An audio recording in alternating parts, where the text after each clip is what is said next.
around 2008, when the school was considering being part of building schools for the future, did a comprehensive survey. So they looked at all the sites where the school could go in Saddleworth, which included two options to put it on the Upper Mill site.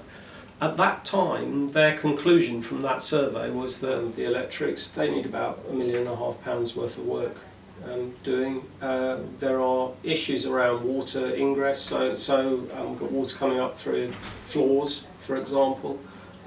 This part of the building is 100 years old. We've worked very hard to try and maintain it. Now, things have developed since then. There's been a big reaction from people in Diggle saying that the infrastructure isn't right.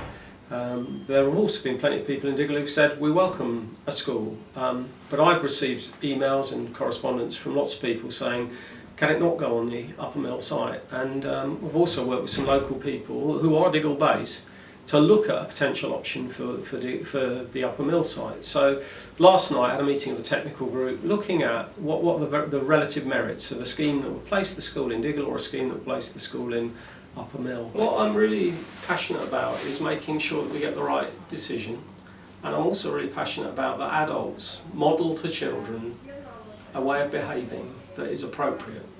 And I think there have been examples from, I'm not laying the blame at any individual's feet, but there have been examples of times where we haven't modelled the best behaviour over the last couple of months during this process. There aren't many people who'd say, I really would welcome a school for 1,500 being built the other side of my garden fence. There's not many people who would think that.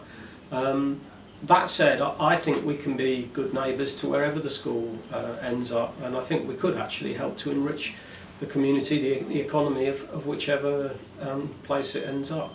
So the only other option is to say, well, let's not have a school then, and we'll disperse the children of Saddleworth across the piece, because I think you're right. I think everybody recognises this building is exhausted. It's not fit for purpose.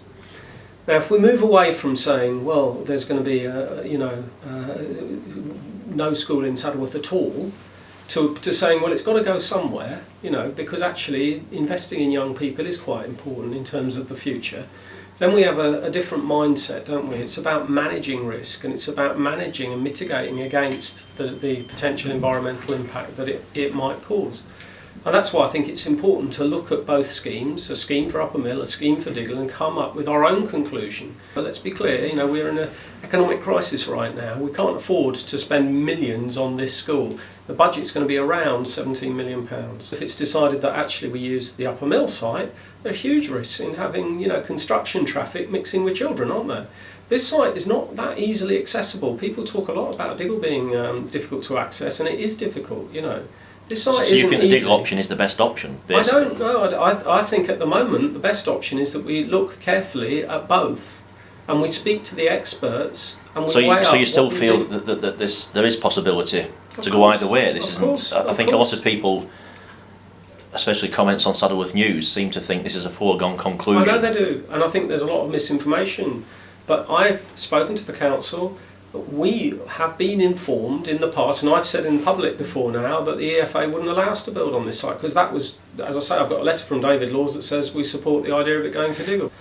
I do know that there is no statutory obligation on the council to consult, but they have chosen to do so, and it really ought not to be. Do you know what I mean? The people against the council. That is our council. Our responsibility to obviously get the very best deal we can for children, and we're all committed to doing that. And I think it's unfortunate that we've adopted some quite entrenched positions, because actually what we want is to model to young people that we are absolutely working to achieve the best for them and for the wider community.